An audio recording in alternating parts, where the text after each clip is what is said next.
Hello বন্ধুরা, beauty স্নোকুয়ার থেকে beauty আবারও হাজির। সকলকে অনেক স্বাগত আমার নতুন একটা ডেইলি ব্লগে। সবাই কেমন আছো? আশা করি সবাই খুব ভালো আছো। আমি তোমাদের ভালোবাসার আশীর্বাদে একদম ঠিকঠাক আছি। তো আজকে আমি তোমাদের সাথে শেয়ার করছি একটা বিজয়া শর্মিলানি ডেইলি ব্লগ। সত্যি কথা বলতে অনেক দেরি করে ব্লগটা ছাড়ছি, তার জন্য সত্যিই আমি খুব দুঃখিত। আসলে প্রচণ্ড কাজের ব্যস্ততা থাকার জন্য আমি না পরপর ব্লগগুলো ছাড়তে পারছি না। সব ব্লগগুলো রেডি, বাট ভয়েস ওভার দিয়ে বা এডিট করে তোমাদের সামনে আমি সেটা উপস্থাপন করতে পারছি না, তার জন্য সত্যি দুঃখিত।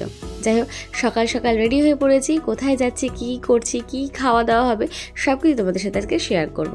আর আজকে থেকে আশা করছি পরপর সব ডেইলি ব্লগগুলো আসতে চলেছে। চলো দেখতে থাকো। যাচ্ছি চিনার পাক। আজকে খাওয়া দাওয়া আছে বিজয়ার। কি খাবি? ভাত ভাত আর চিংড়ি। আমার দেওর ভাইকে তো তোমরা আগের একটা ব্লগেই হয়তো আইটিসির ব্লগটাতেই দেখেছিলে। প্রথমেই বলেছি ও এখানে থাকে না, তার জন্য ওকে সেভাবে দেখা যায় না আমার ব্লগে। যাই হোক, পারিজাতের বৃষ্টি নিয়ে নিয়েছি আর আমরা রেডি হয়ে দাঁড়িয়ে রয়েছি উবেরের জন্য। উবের আসলেই উঠে পড়বো। আর দেখো, উবেরে উঠেও পড়েছি। এবার আশা করি চটজলদি পৌঁছে যাব আমরা চিনার পার্কে। নাও পৌঁছে গেলাম চিনার পার্ক। আসলে চিনার পার্কে থাকে আমার বড় মামা শ্বশুর আর মামি শাশুড়ির বাড়ি, ফ্ল্যাট। তো সেখানে আমাদের বিজয়া শর্মার নিমন্ত্রণ ছিল। তো ঢুকেই আমার প্রথম যেটা নজর কাড়ে প্রতিবারের মতো, এবারও এই যে কর্নারটা, এই কর্নারটাতে এত চারিদিকে সবুজ, যেটা আমার মন কেড়ে নেয়। এত সুন্দর সবুজের মেলা শুধুমাত্র আমার বড় মামা শ্বশুর আর মামি শাশুড়ি নিজের হাতে কিন্তু তৈরি করেছে। কি সুন্দর না? আশা করি তোমাদেরও ভালো লাগলো।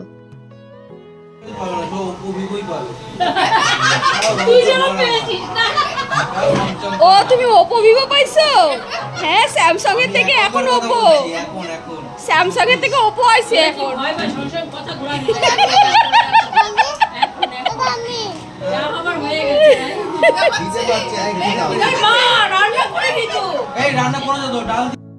সত্যি কথা বলতে একটু অবাকই হলাম। আগে মামাদের বাড়িতে এসে অ্যাকোয়ারিয়ামে বেশ কিছু মাছ দেখতাম, তবে এবার দেখলাম মাত্র দুটো। একটা হচ্ছে এই গোল্ডফিশ আর একটা হচ্ছে ওই ক্রোকোডাইল।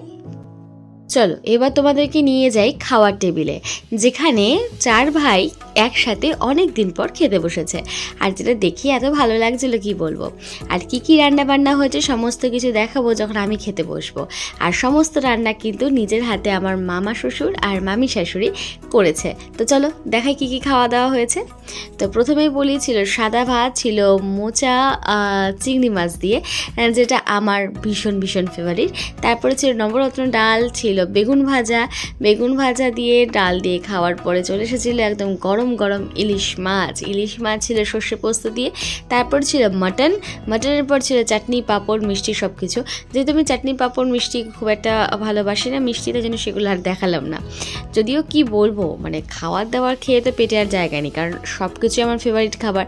যেমন মাটন, তেমন ইলিশ মাছ, তেমন চিংড়ি মাছ। কোনটা ছেড়ে কোনটা বাদ দেবো? এবার তো একটু আড্ডা দেওয়াই যায়, কারণ খাওয়া দাওয়ার পর তো আর নড়াচড়া করতে পারছি না। আর এখানে চলছে আমাদের ঘুরতে যাওয়ার একটা প্ল্যান। ভাবছি পুজোর সময় কোথাও ঘুরতে যেতে পারা যায় যদি একসাথে সবাই মিলে, তাহলে কেমন হয়। তো এরই মাঝখানে আমার ছেলে একটু এসে বদমাইশি করতে শুরু করে দিল। ওর আর কি কাজ, বদমাইশিটা বলতে কি বলো তো, একটু বিকেল হয়ে গিয়েছে। আর আমার ছেলে বরাবরই চিকেন বা মাটন, এই মাছ ডিম যেটাই বলো আর কি, ও আমিষ খাবারটা খুব ভালোবাসে নিরামিষের থেকে। আর এখানে ওর আবদার আবার একটুখানি মাটন খাবে, তাই ওকে চলে গেলাম আমি আবার মাটন খাওয়াতে। তবে শুধু মাটন, ভাত দিয়ে না কিন্তু।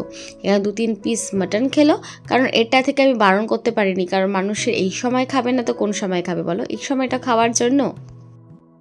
এদিকে তো চায়ের আড্ডা জমে গেছে, বিকেলবেলা সুন্দরটা চায়ের আড্ডা চলছে আর জমিয়ে গল্প গুজব চলছে। বেশ অনেক দিন পর একটা খুব সুন্দর মুহূর্ত আমরা কাটিয়েছিলাম সবাই একসাথে। যাই হোক, এখানে আড্ডা মুশকুল চলুক, আর ওইদিকে আমি একটু শাড়িপত্র দেখে আসি বলতে আমার বড় মামা শ্বশুর মামি শাশুড়িদের নিজস্ব একটা বুটিক আছে, সৃজন ক্রিয়েশন নামে, যেখানে খুব সুন্দর সুন্দর ভালো ভালো শাড়ি পাওয়া যায়। শাড়ি ছাড়াও চুড়িদার, কুর্তির পিস পাওয়া যায়, সব কিছু সমস্ত বুটিক আইটেম এখানে পাওয়া যায়। তো এই বছরের কালেকশানগুলো আমি দেখছিলাম, তো তার মধ্যে আমার এই কালেকশানটা এক ঘর লেগেছে। এটা একটা গামছা শাড়ি, যেটা করার পর হ্যান্ড প্রিন্ট করা রয়েছে। তো সেটা আমার ভীষণ পছন্দ হয়েছে বলে আমার বরকে চটপট বলাতে সে আমাকে কিনেই দিল। তো যাই হোক, কেমন লাগলো তোমাদের শাড়িটা অবশ্যই আমাকে জানিও। আমি কিন্তু অবশ্যই কোনো না কোনো অনুষ্ঠানে এই শাড়িটা নিশ্চয়ই ক্যারি করব। তো চলো, আজকের মতো এই ডেলি ব্লগটা এখানেই শেষ করলাম। ভালো লাগলে প্লিজ একটু লাইক কমেন্ট শেয়ার করে দিও, আর এইভাবে সঙ্গে থেকেও ভালোবাসা দিও। যদিও আজকাল তোমরা একটু কম ভালোবাসাই দাও, হয়তো আমি তোমাদের কাছে পৌঁছাচ্ছি কম, তার জন্য আরও বেশি বেশি ব্লগ ছাড়বো। তো নেক্সট ব্লগের জন্য অপেক্ষায় থেকো। চলো টাটা, বাই, ভালো থেকো।